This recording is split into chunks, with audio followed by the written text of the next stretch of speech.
hoje a gente vai abordar aspectos relativos à parte de concreto, do concreto armado em si, alguns detalhes que eu vou passar para vocês, que eu vou falar, tá?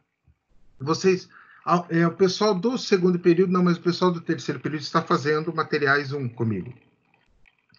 Então, alguns aspectos, algumas coisas, vocês vão ver que o conteúdo se entrelaça, conteúdo de materiais com conteúdo de tecnologia 1 nessa etapa, tá? Por quê? Porque o concreto é o mesmo, os cuidados são os mesmos. Enfim, o que nós temos que fazer, como nós devemos receber esse concreto na obra, quais os cuidados, as formas.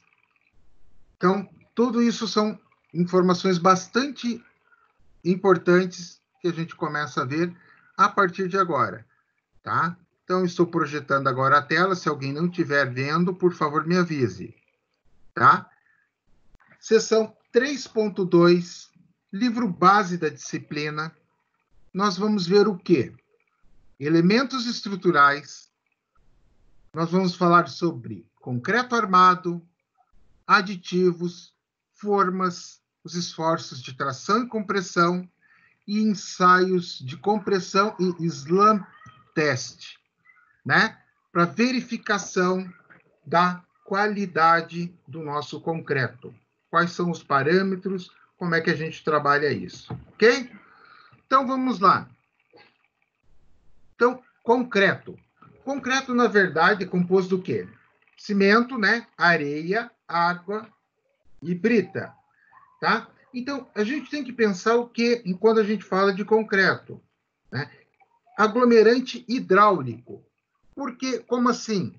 Ele aglomera em função da água. Opa! Eu fui ativar aqui, né? Então, aglomerante hidráulico. Ele aglomera em função da água. A água é que faz com que eu tenha o início da reação química entre o cimento, né? Ele inicia a reação química e aí ele vai fazendo o quê? Vai fazendo com que forme espécies de cristais de cálcio, ele vai aumentando, aqueles cristais vão conectando a areia, a brita, e vai formando, né, o cimento em si, ele vai fazendo o endurecimento da pasta do concreto, tá? Então, ou seja, são reações químicas entre a água e o cimento, tá? Então, são reações químicas entre a água e o cimento, tá? Então, ele faz a aglomeração, é um aglomerante hidráulico que faz a reação. Que tipo de reação? Reação exotérmica. Ou seja, quando eu tenho a reação química entre o cimento e a água, eu tenho a liberação de calor. Eu tenho uma grande quantidade de calor sendo liberado, né? Então, aí a gente tem, nós chamamos, vamos já pensando nesse termo, pessoal, que está no segundo período, vamos nos acostumando com este termo aqui, este conceito, agregados, tá? Porque é como a gente chama a areia e a brita, agregados. Por quê? Eles vão junto na argamassa de cimento areia, eles são agregados juntos, certo? E aí eles têm que ter funções específicas, qualidades específicas. Como assim? A areia e a brita não podem apresentar reação química de forma alguma com os demais materiais, tá? Então, nós chamamos o quê? Essa propriedade de serem materiais inertes. Materiais dos quais não reagem. São materiais inertes, tá? E aí, pessoal, nós já vimos esse conceito, os nossos agregadinhos. aditivos e adições. Então, o que são isso? Imagine o seguinte, eu tenho um concreto que eu preciso projetar, colocar ele em espaços bem pequenos, em formas bem pequenas. Por quê? Projeto arquitetônico definiu assim, o calculista estrutural fez dessa forma, então são seções bastante pequenas, são espessuras pequenas, correto? Então, o que acontece? Eu vou precisar fazer com que esse concreto fique mais fluido, mais líquido. Acontece, pessoal, que o que regula a qualidade do meu concreto do ponto de vista resistência estrutural, tá? Resistência estrutural é uma coisa chamada fator água-cimento ou curva de Abrams. Então, quanto maior a quantidade de água no meu concreto, mais fluido ele vai ficar. Só que eu aumento o consumo de cimento ou eu perco resistência. As duas coisas não são boas, né? Aumento demais o consumo de cimento, eu gero outros problemas. Além do custo, eu gero problema de calor elevado de hidratação, eu gero problemas futuros para o meu concreto, tá? Então, aí eu tenho esse problema. Poxa vida, e agora? Então, professor, quanto mais seco for o meu concreto, melhor, sim. Mas pensa o seguinte, eu não posso fazer um feijão tropeiro do meu concreto, né? Senão, como é que... Imagina o estrago que ele vai fazer é um feijãozinho tropeiro, né? Muito seco. Não vai ficar legal, ele não vai preencher completamente os espaços, vai me dar falhas. E eu também não posso fazer uma sopa. Então eu tenho esse problema. Ele não pode ficar aquela farofa, aquela farinha seca e nem essa sopa. Eu tenho que deixar ele no meio termo. Mas quando eu preciso usá-lo em espaços menores, isso é um problema, professor. E aí, o que a gente faz? Por exemplo, como eu vou criar um concreto autoadensável. Tá? Como é que eu faço para este concreto se tornar autoadensável? Eu faço com que ele seja mais fluido. Professor, mas como assim? Sem colocar água? Eu vou usar um aditivo. Mas vamos entender como é que funciona o aditivo? É mais ou menos o seguinte. Pensa o seguinte, por que que ele fica seco? Quando eu coloco água, ele já começa a ficar legal, começa a dar para trabalhar bem. Ah, legal. Pouca água, ele fica secão. Pessoal, imagina que este aditivo, ele vai mais ou menos lubrificar a areia, o grão de areia, o grão de brita, vai lubrificar toda a estrutura, reduzindo este atrito, fazendo com que ele fique fluido, tá? Só que eu deixei ele com maior trabalhabilidade, eu deixei ele mais fluido, eu deixei ele de forma muito mais interessante para se trabalhar, mas em contrapartida, eu não aumentei a minha quantidade de água, tá? Então, isto é o quê? Concreto autoadensável, né? Nós usamos o quê? Um aditivo químico para fazer com que o meu concreto tivesse maior fluidez. E eu posso ter outro tipo de aditivo que eu queira fazer. Por exemplo, imagine que o meu concreto ele precise, em função, olha, as peças são muito trabalhosas. Então vamos lá. Primeiro, concreto chegou na obra, ou foi feito concreto. Como assim feito?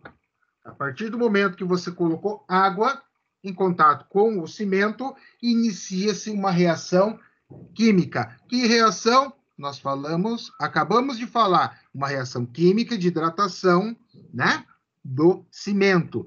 Beleza. Quanto tempo? 2 horas. Deu 2 horas, pessoal? Adeus, tia Chica. Ele inicia o processo de hidratação. E ele inicia o processo de pega. E, evidentemente, o processo de pega finaliza com o início do endurecimento do meu concreto, correto? Então, eu vou ter o endurecimento do concreto depois dessas 2 horas, passado 2 horas. Então, vamos lá. Imagine que eu tenha uma certa dificuldade e eu queira fazer com que este prazo seja dilatado. Poxa, 2 horas está pouco, eu quero mais. Eu quero jogar isso para 3 horas. Eu posso usar um aditivo para retardar, tá? Ele vai ser de base de açúcar. Senhor, açúcar que eu uso em casa? Não. Açúcar, que significa o tipo da composição química da molécula, ok? Não é o açúcar que você usa em casa, é composição, tá? Quero acelerar a pega, quero fazer com que ele pegue mais rápido. Você vai usar um aditivo à base de sal. Sal de cozinha? Não. Por exemplo, potássio é um sal, ok? Potássio é um sal, então eu teria um exemplo de estrutura sendo, digamos assim, retardada ou acelerada, tá? Se eu usar com açúcar, com base doce, né? Seria um açúcar, assim dizendo de forma grosseira, ele vai fazer com que o meu concreto consiga fazer isso, tá? Então, nós temos N tipos de aditivos, pessoal. Então, eu citei, assim, exemplo bem simples dos aditivos. Mas nós temos muita coisa de aditivos, tá? Então, eu tenho aditivo que pode reduzir o redutor de água, né? Reduzir a quantidade de água. Eu tenho aditivo que pode ser retardador, ele pode retardar a pega, como eu acabei de falar, né, com base de molécula de açúcar. Eu tenho acelerador, com base de sal, e aí eu posso ainda ter redutor de água e retardador. Ou seja, eu combinei, eu peguei o primeiro cara lá em cima, que reduz a água, e aí eu pego um outro cara que faz o quê? Além de reduzir a água, agora você reduz a água e acelera. Aí eu pego um outro que reduz a água e retarda, tá? E ainda eu posso fazer o quê? Usar um redutor de água e que faça ele mais fluido. Nós tornar ele fluido de plastificante. Aí eu vou ter um plastificante e um super plastificante. Na verdade, ele tem um desempenho maior, tá? Ele vai ter um desempenho maior. Só isso. Não é nada além disto. Ok? Tá? Então, dentro desse conceito de aditivos, pessoal, tá? Então, por exemplo, os aceleradores, como eu falei, que é na base de sal, né? Então, por exemplo, lignina e cálcio, tá? Ou a base de sulfonato de cálcio, tá? Ou potássio. São exemplos, ou o próprio fosfato, né? São exemplos de sais, mas não é o NaCl que prejudica, né? Então, o fato é que nós temos que, como eu posso dizer, pessoal, a gente tem uma certa tendência, eu não sei o porquê, tá? Mas de associar, que nem sal, a gente só falou sal, NaCl. Não. Então, nós temos outros tipos de sais, né? Não só o NaCl, como eu dei o exemplo, ok? Então, pessoal, aí a outra parte aqui, mas antes da parte de olhar essa outra parte, olha a cara do concreto alta-densável. Olha só como ele está fluindo pela estrutura, tá? Ele está fluindo pela estrutura, por causa dessa propriedade.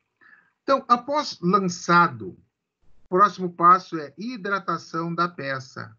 Por quê? O que acontece, pessoal? Vamos lá. O que determina a relação de endurecimento do concreto? Né? A gente acabou de falar, fator água-cimento. Então, só para vocês terem uma noção, qual é o grau de preocupação, qual o nível de loucura que vai. Pensa, se eu tenho a minha areia, ela está muito seca ou muito úmida, ou seja, esta variação de umidade na areia interfere no fator água-cimento. Só para vocês verem. Então, a variação da umidade na areia vai interferir no fator água-cimento do meu concreto. Ok. Se isso acontece com a areia, pessoal, vamos lá.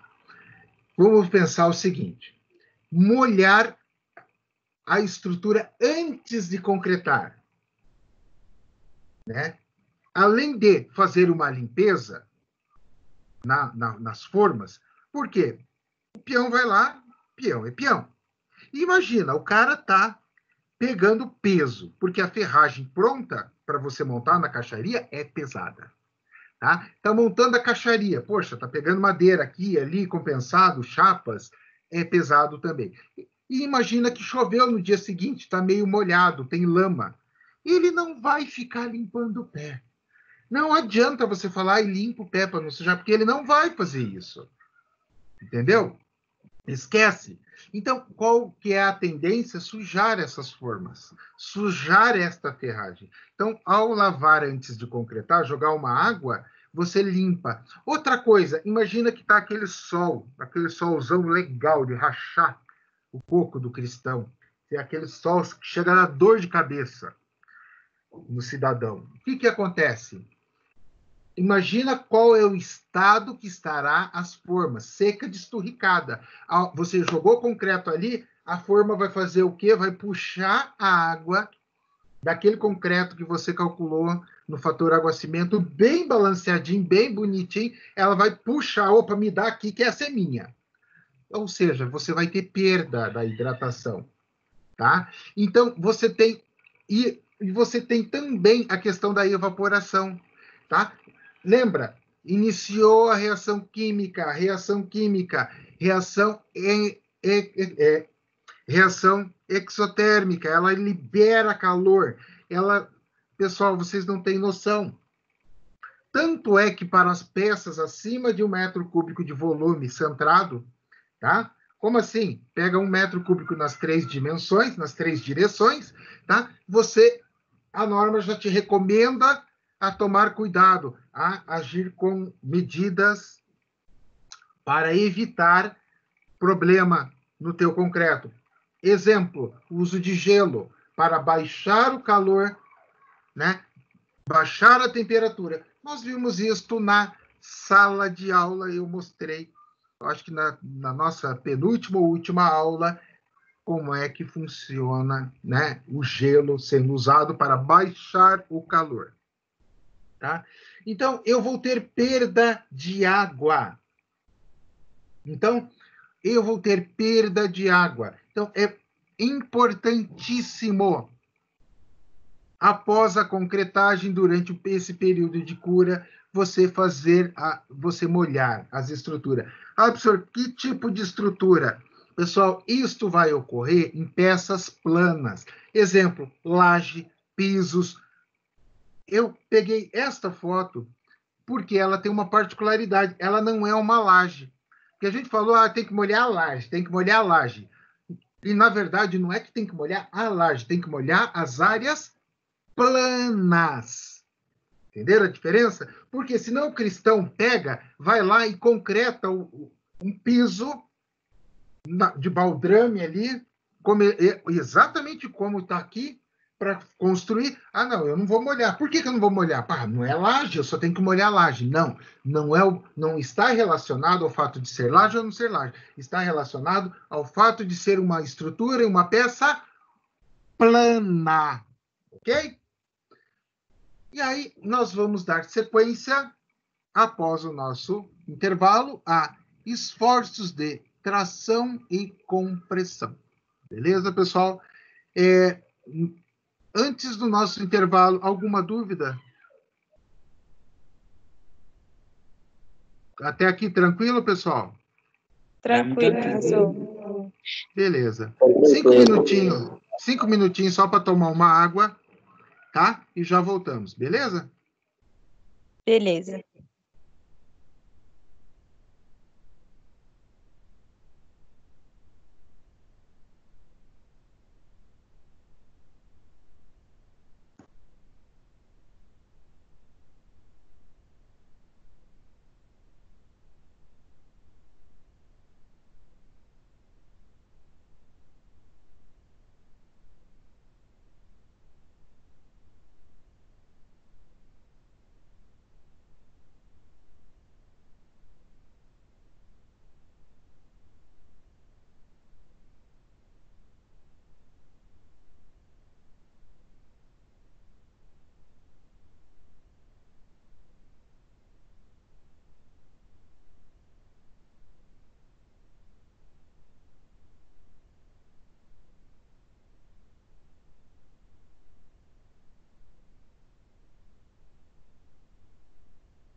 Bom, pessoal, vamos lá. Vamos retomar a nossa aula, né? Então, eu estou projetando a tela, só alguém confirma, por gentileza, para mim, se vocês estão vendo a tela sendo projetada. Estamos sim. Maravilha. Pessoal, vocês vão fazer uma disciplina que eu estou, inclusive, lecionando esse semestre, que se chama Resistência dos Materiais, tá? Só um minutinho, deixa eu só ver aqui. Eu acabei de ver no grupo, Janilton, ele não conseguiu entrar?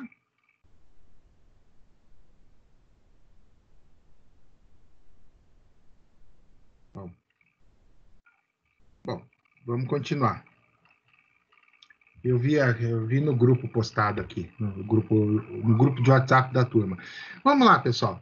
Então, eu estou dando essa disciplina chamada Resistência dos Materiais. E eu vou falar para vocês o que eu já falei para os alunos que estão cursando. Mas é a pura verdade. Ah, professor, eu posso não gostar dessa verdade? Pode. Eu posso não achar legal? Pode. Mas continua sendo a verdade. Vocês, quando fizerem resistência dos materiais, pessoal, não estudem para passar. Passar na disciplina é menos importante do que aprender. Professor, eu tenho que passar. Eu sei que você tem que passar, mas deem muita atenção mesmo para essa disciplina, para vocês aprenderem, pessoal, tá? Vocês precisam aprender, tá? Nesta disciplina, nós vamos olhar e ver e aprender as relações sobre os materiais. E relações, assim, muito fácil. E que agora vocês vão entender, lá vocês vão aprender os cálculos, ok? Agora, a relação em si a gente vai aprender agora. Por quê? Nós temos que entender como é que se comportam os materiais para que nós possamos entender o que são os esforços de tração e compressão. Por exemplo, compressão. Eu vou pegar e apertar. Vocês estão em casa aí. Aperta a tua mão contra a mesa, né? Você está fazendo o quê? Uma compressão, ok? Agora, pensa no varal, no arame do varal. Você estica ele, você está fazendo uma tração. Então, quando você estica, você está tracionando, quando você aperta, você está comprimindo. E vamos pensar como é que é a estrutura de concreto armado. Por quê? 80% do que nós dimensionamos da estrutura de concreto, pessoal, é para o peso do concreto. Não é para outra coisa, é para o peso próprio do concreto. Por quê? O concreto, ele pesa, o concreto armado, o concreto com aço, ele pesa 2.500 quilos por metro cúbico. 2.500 quilos por metro cúbico. Então, poxa, é bastante peso. Então, o que acontece? Imagina, eu tenho lá o meu pilar e eu tenho a viga sobre ele e a laje sobre a viga, colocando peso na cabeça do coitado. Então, a viga é pressionada, tá? E a viga pressionada pressiona o pilar. E aí eu sempre digo, como é que funcionam as cargas de uma estrutura, né? Então, é quase como uma musiquinha. A carga da laje vai para a viga, a carga da viga vai para o pilar, a carga do pilar vai para a fundação, tá? Então, a carga da laje, como assim? Olha só, tá aqui a minha laje, tá? Então, a carga da laje vai para a viga. Qual é a viga? Essa viga aqui, ó, tá? E esta outra viga. E por que eu fiz assim? Porque é metade para cada uma, né? E a carga da viga vai para o pilar. Pilar está aqui, outro pilar está aqui. Mesma coisa do lado de lá, né? Então, olha só. Metade e outra metade vem para cá. Então, funciona exatamente assim. A carga da viga vai para a laje, a carga da laje vai para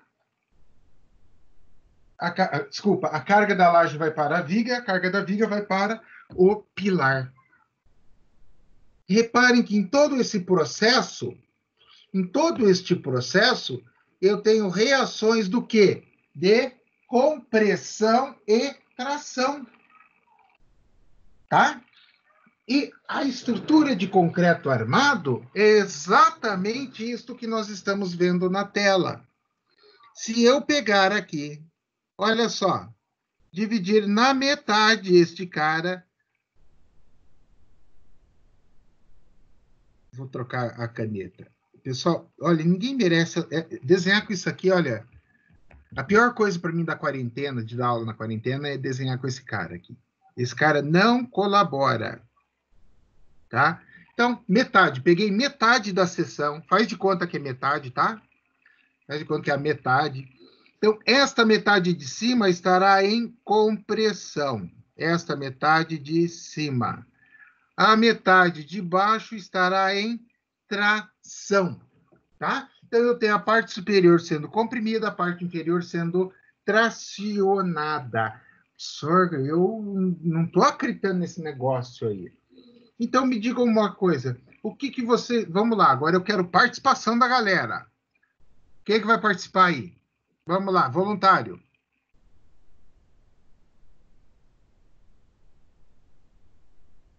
Vamos, povo.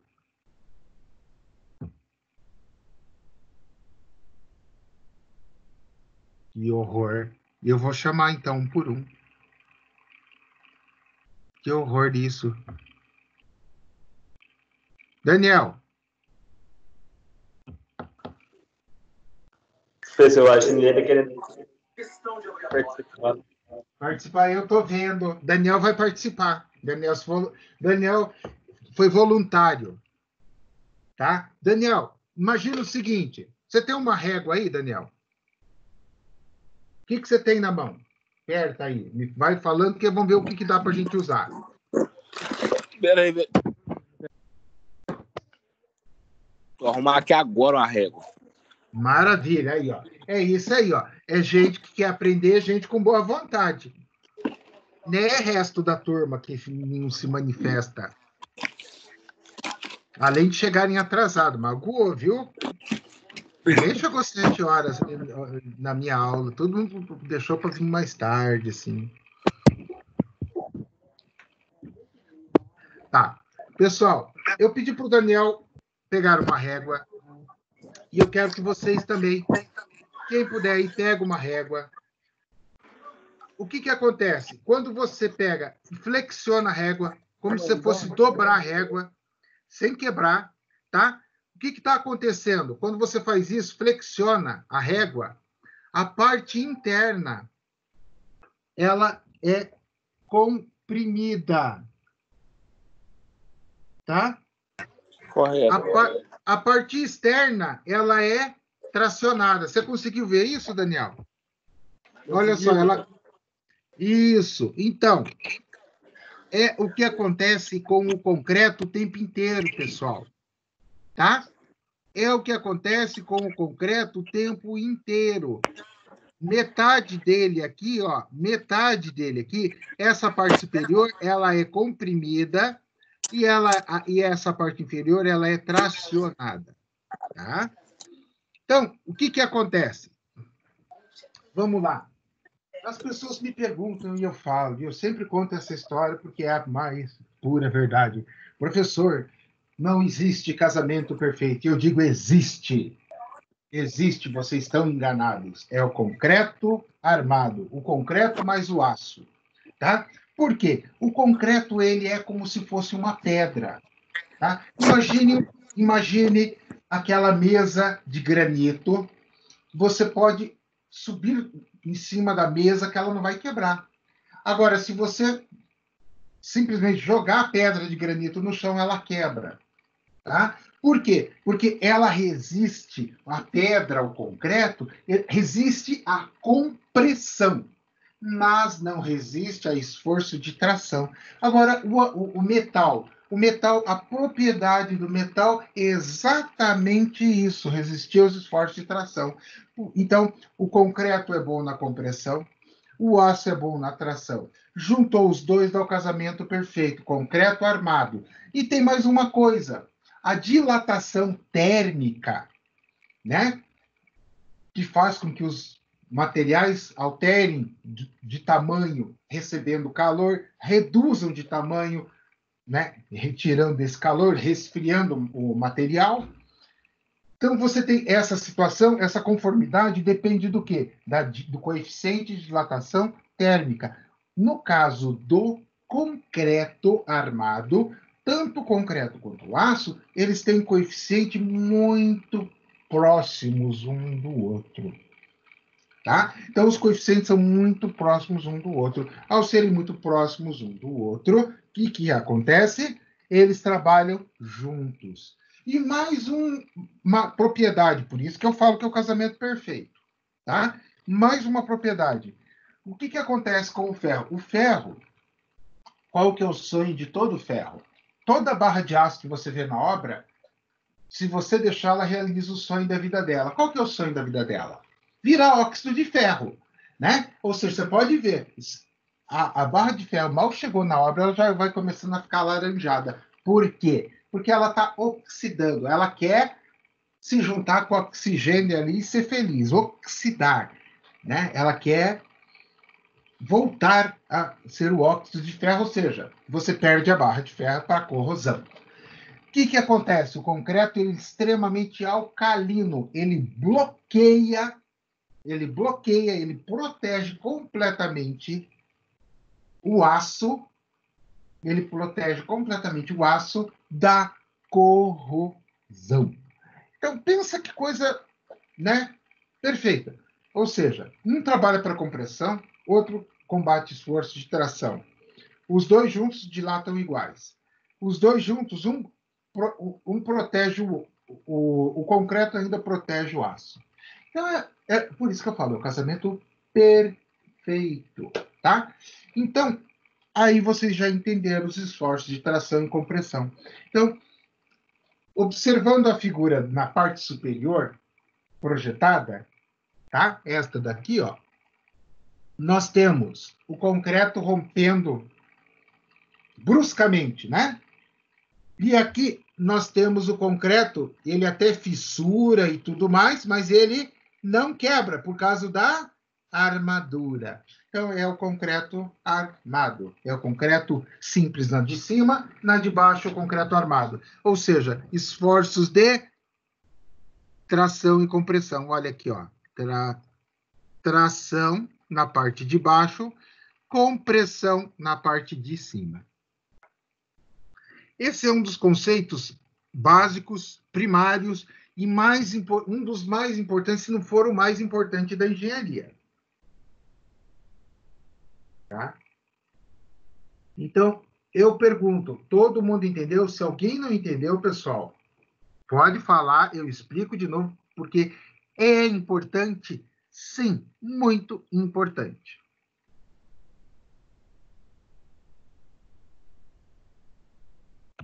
Avançando. Então, vamos lá. O concreto, quando eu vou executar o concreto, pessoal, eu posso ter problemas ao executar o concreto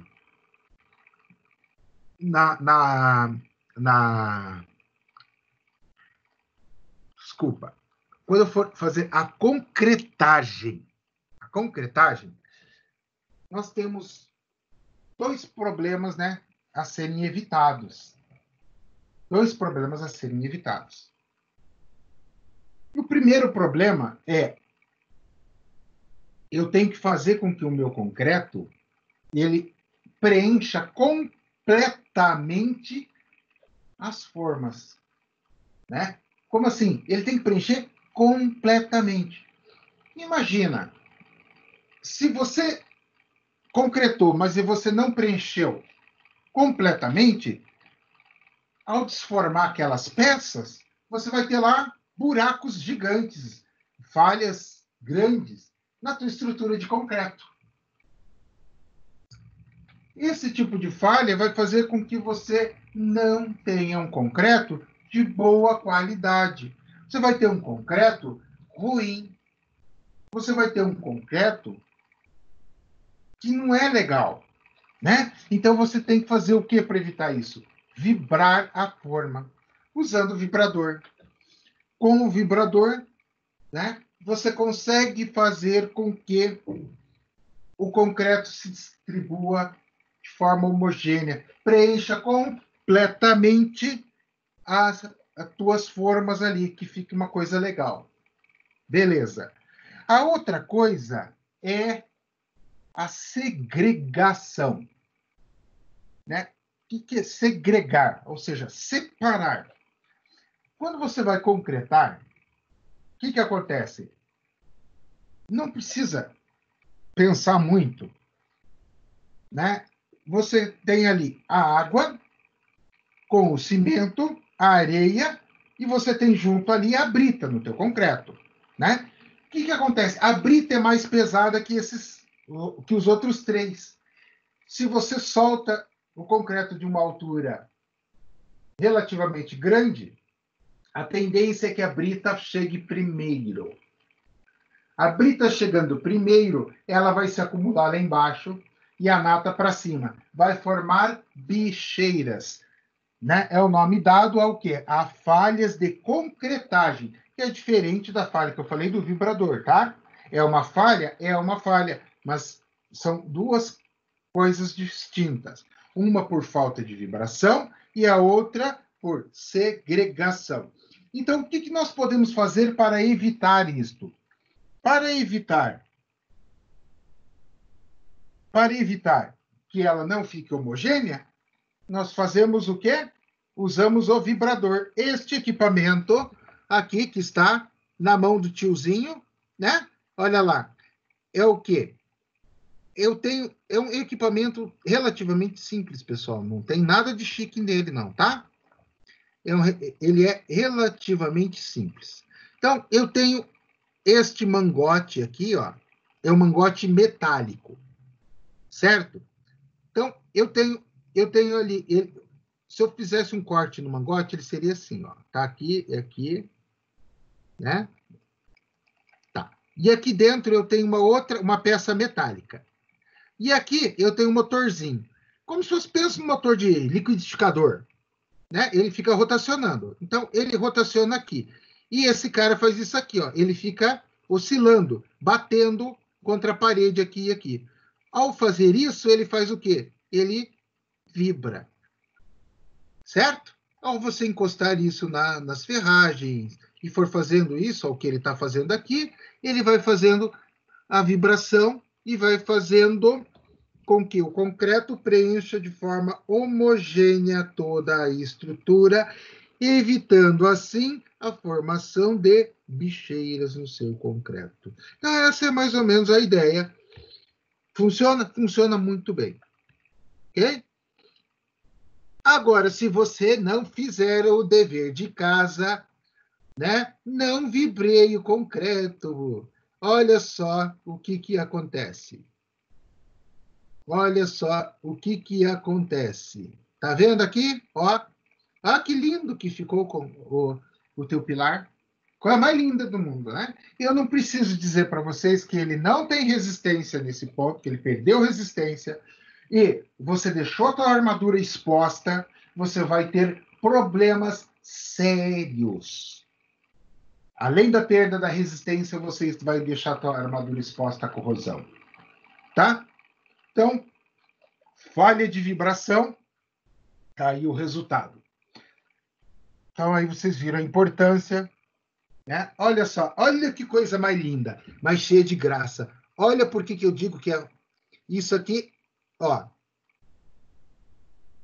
Tá vendo? Isso aqui é segregação, e aqui é vibração, e este é segregação. Ok? Professor, Oi. e quando você não tem o equipamento para fazer a vibração, você faz como? Então, aí que tá. O correto é você ter o equipamento. Mas em obras pequenas, tá? Pequenas, é muito comum aí o que o pedreiro faz? Ele usa a marreta e ele bate na caixaria. Entendeu? Entendi. Eu já vi E na fazer. laje? Quando é feito na laje? Olha, eu vou ser bem sincero. Na laje, ele pega uma barra de aço, mas pensa numa barra mais grossa, uma barra de 16 milímetros, por exemplo, 20 milímetros, um toco, né, de metro e meio, e aí, como se fosse uma lança. E aí ele vai batendo com aquela lança na laje para fazer a concretagem. Ah, professor, isso é o correto? Não. Funciona? Funciona. É recomendável? É aquela história, quem não tem cão caça com gato, né? Entre fazer isso e não vibrar, melhor fazer isso. Mas o correto é usar o vibrador. Alguém ia perguntar mais alguma coisa? Pode perguntar. Era eu, não, tipo, você já viu esse processo já das pessoas usarem marreta, bater na forma, sabe? Já vi muito.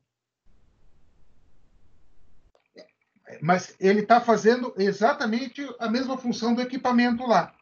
Aqui, ó, na foto menor, eu tenho problema de vibração. Na foto maior, eu coloquei as duas aqui, ó, né? Acabei entregando. Eu ia perguntar para vocês, mas acabei entregando. Vamos lá. Por que eu sei que a maior é segregação? Por causa das britas aí. Isso, estava prestando atenção. Encostou Olha a a brita nata em tudo cima, juntinho. Não, olha a brita tudo junta. E Isso. por que eu sei que a outra é vibração? Que ela ficou oca. Exatamente. Muito bem. Essa menina tem futuro, hein? Como é que eu faço para evitar o problema de vibração? Usando vibrador, né? Mecânico ou manual, vamos dizer assim, pensando que para obras grandes torna-se quase que inviável, né, não usar o vibrador mecânico, tá? Mas tudo bem. Vamos lá. Eu vou fazer formas, ok? E aí eu tenho um problema. Estou fazendo minha forma numa boa, bem tranquilo. Como é que eu vou concretar e não vai segregar igual ficou nesta imagem aqui, né? Como a gente vai falar só de segregação, vamos fazer o seguinte. Como é que eu vou falar de fazer para não ficar isso aqui? Olha só. Eu vou fazer o quê? Eu vou fazer uma janela, tá? Professor, janela é janela. Então, pensa o seguinte. Eu tenho pilares com 3 metros. Mas que miséria de negócio para desenhar, pessoal. Por Deus do céu, que esse negócio para desenhar aqui. Ó, o que eu mais sofro é a falta do quadro. Aqui, ó. Poder pegar assim, fazer uma linha reta aqui assim, ó. Tá? Então, eu tenho lá. Tá aqui meu pilar. Meu pilar tem 3 metros de altura. Tá? Então, eu vou fazer o quê? Eu tenho que concretar esse cara. Se eu bobear, ele vai segregar igual aquilo lá. Então, bem no meio dele, ou seja, 1,5 metro, eu vou abrir uma janela, exatamente como está aqui, ó. Tá?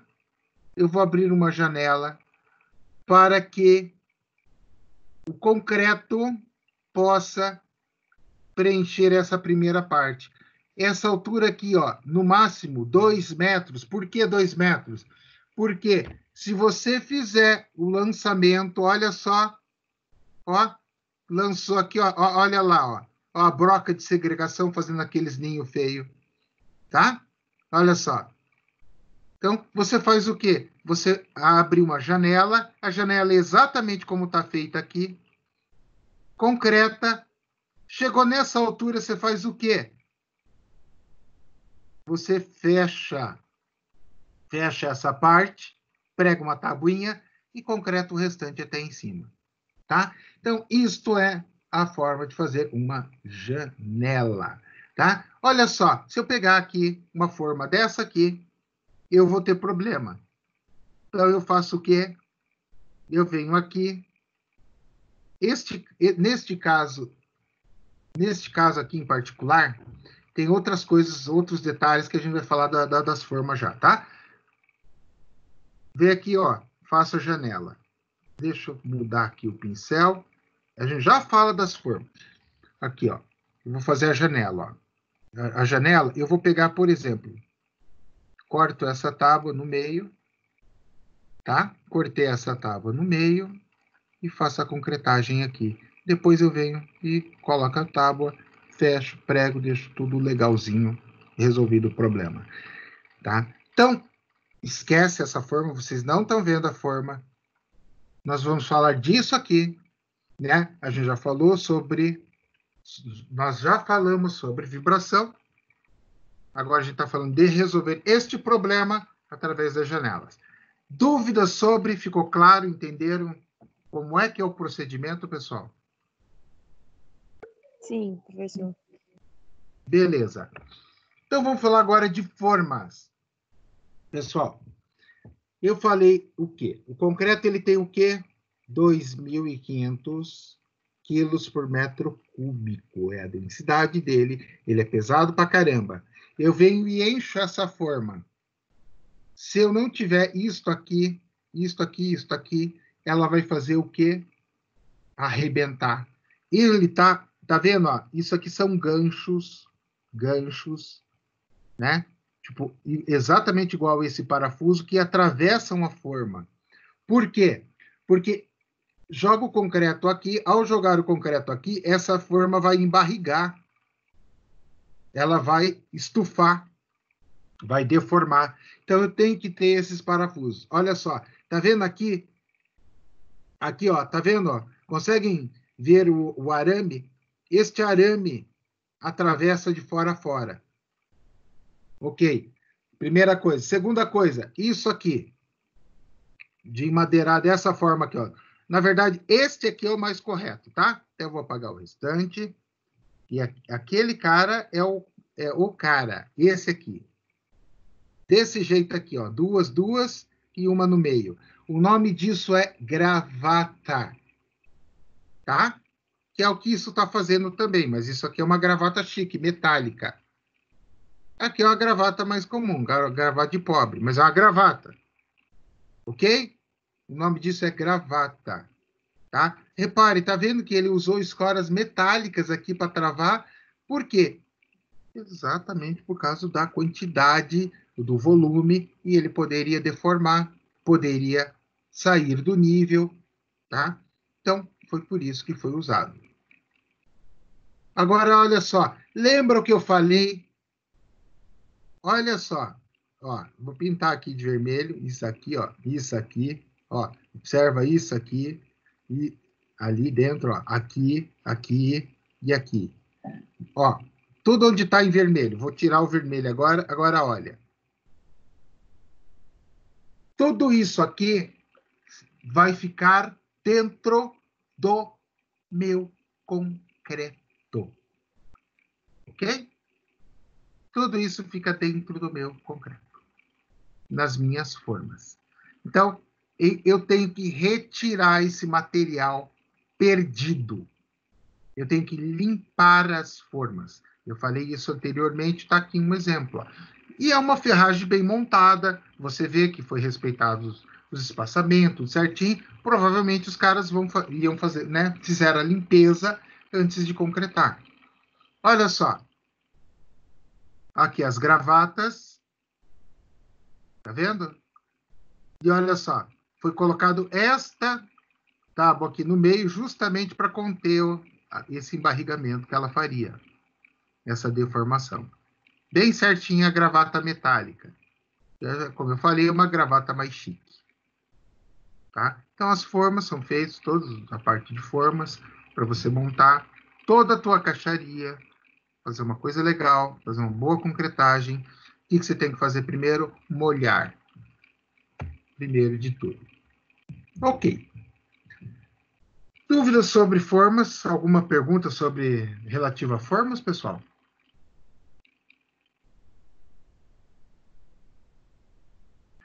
Bom, como ninguém perguntou nada, eu acredito que todo mundo entendeu. Vamos dar sequência. Bom, então vamos mentalmente fazer uma revisão aqui. Vamos lá comigo? Nós começamos falando sobre o quê? Nós falamos sobre o nosso concreto armado, falamos sobre os aditivos que a gente coloca nele, né? Falamos da importância de você limpar as formas, depois de você molhar, depois da concretagem, né? Falamos um cuidado que a gente tem que ter, usar o vibrador para não deixar partes ocas no meu concreto. Falamos das bicheiras que podem ocorrer.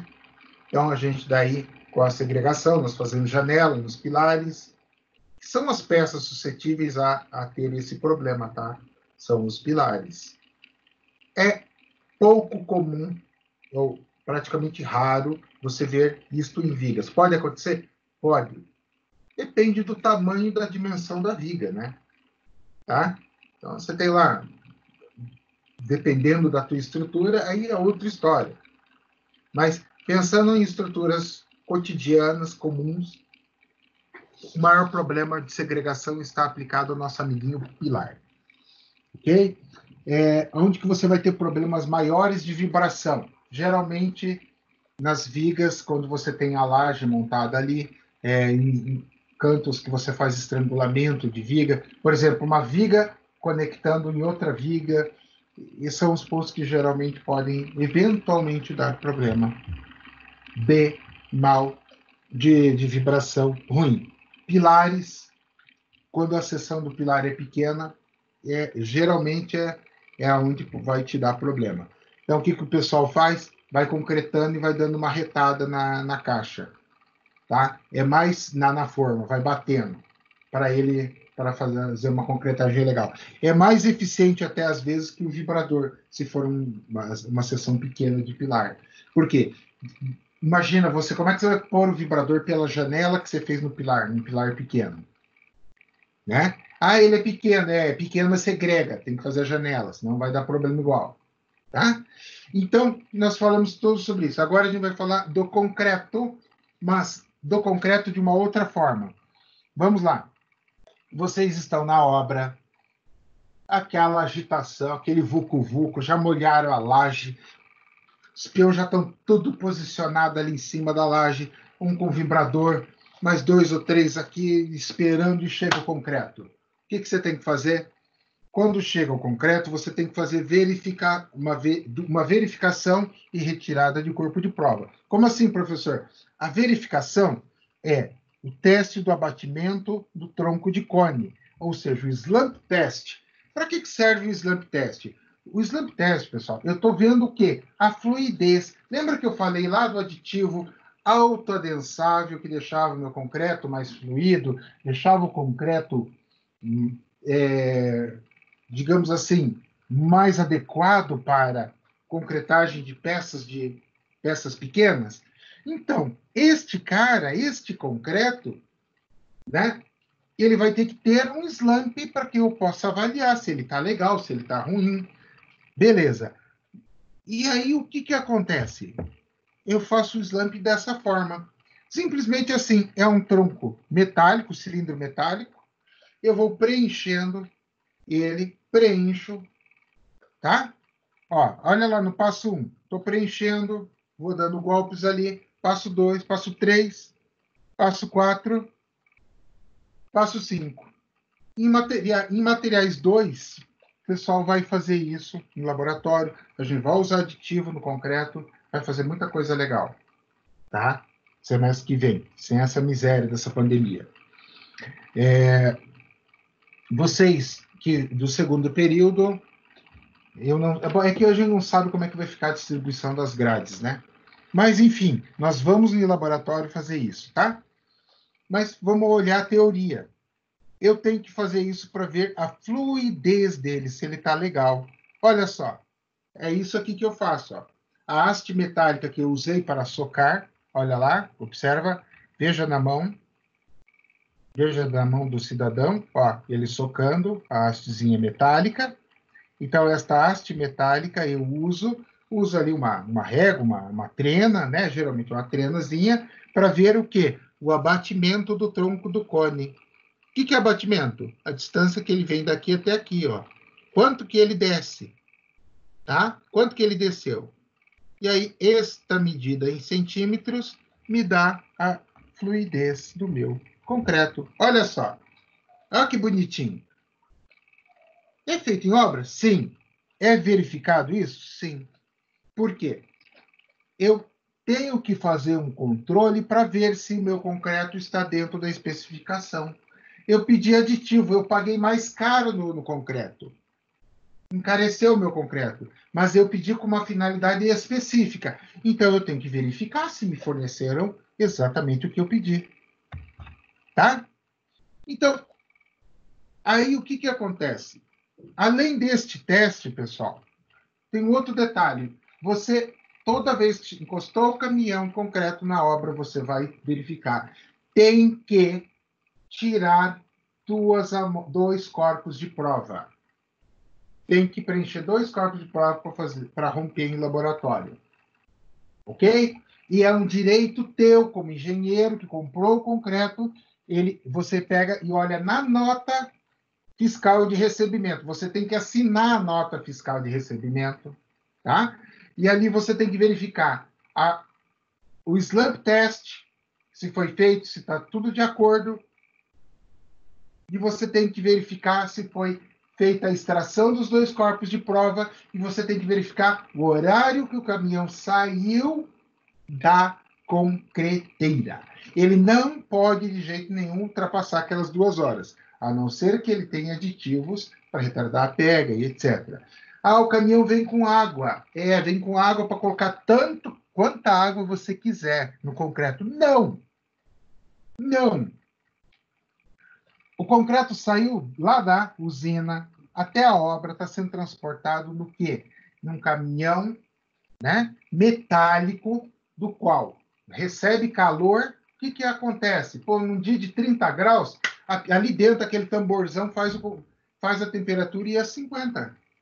Então, vai ter o quê? O aquecimento vai levar a perda de água. Então, a água que vem no caminhão é para repor a água perdida durante o processo de transporte. Esta é a função, não é outra função, é repor a água perdida durante o transporte do concreto. Essa é a função, tá? Aí, quando você tem estruturas de concreto pré-moldado, né? Por exemplo, pessoal, aí você tem algumas particularidades. Por quê? Quando você está trabalhando com concreto pré-moldado, você faz o concreto pré-moldado em formas metálicas. Este é o padrão, né? Em forma metálica. Você faz ele todo com um processo rigoroso de controle de qualidade. Você cuida em todos os aspectos para você ter um resultado final legal. O que é o resultado final legal? Uma concretagem perfeita, peças bem homogêneas. Então, aí, quando você está dentro da estrutura trabalhando com concreto em pré-moldado, você está trabalhando com concreto, digamos assim, de maior qualidade, de maior controle tecnológico, tá? Então, aí você tem o detalhe, a cada peça ela é moldada, usinada, separadamente. Em Tecnologia 2 a gente estuda mais detalhes sobre concreto armado, mas vale ressaltar e destacar isso. Você passa a ter um concreto com uma qualidade de controle muito maior, e, consequentemente, no dimensionamento, na posição da armadura e tudo mais. Então, ele se diferencia do teu concreto convencional, tá? Se diferencia neste aspecto, mas continua sendo concreto igual, areia, brita, entendeu? Água e cimento. Então, a diferença é o controle tecnológico, que você vai ali concretar as peças, tudo certinha. Imagina, o cara tem a forma para fazer aquele pilar. Ele já fez 500 daquela miséria daquele pilar. Pô, ele tem que fazer bem feito, senão larga a mão, vai fazer outra coisa da vida, né? O cara já fez muitas e muitas vezes, é óbvio que ele já sabe. É diferente você estar na obra, onde, pô, cada pilar, cada coisa é uma peça nova que você está fazendo, entre aspas, né? Eu digo você no sentido a tua equipe de trabalho, tá? Durabilidade. Isso aqui é interessante, pessoal. E bem legal, tá? Presta atenção. A durabilidade, as obras, elas são projetadas para ter uma vida útil de 50 anos. Ok? Esta é a vida útil da tua obra, 50 anos. Então, quando você faz o projeto estrutural, você se responsabiliza por ela por 50 anos. Quando você faz a execução, é a mesma coisa. Né? Ah, professor, nossa, por 50 anos, então vou largar a mão sem engenheiro. Isso na teoria, tá? Na prática, isso não é bem assim. Não tá, evidentemente, muita coisa que eu estou passando aqui, pessoal, não está no livro. Né? Não está no livro. Mas isso é um somatório de experiência de anos e anos trabalhando que me deram este conhecimento. Tá? Então, vamos lá. O que acontece? Ah, e detalhe, não menos importante, eu tenho especialização em patologia de obras, né? Na área de recuperação de estrutura de concreto armado. Então, pensando nisso, nesta ideia, neste conceito, olha que interessante, olha que legal. Você tem lá, o cidadão vai e tira o carro zero, popular. Vou chutar, tá, pessoal? Os 40 mil, carrinho zero, popular. É um carro simples, básico. Comprou o carrinho.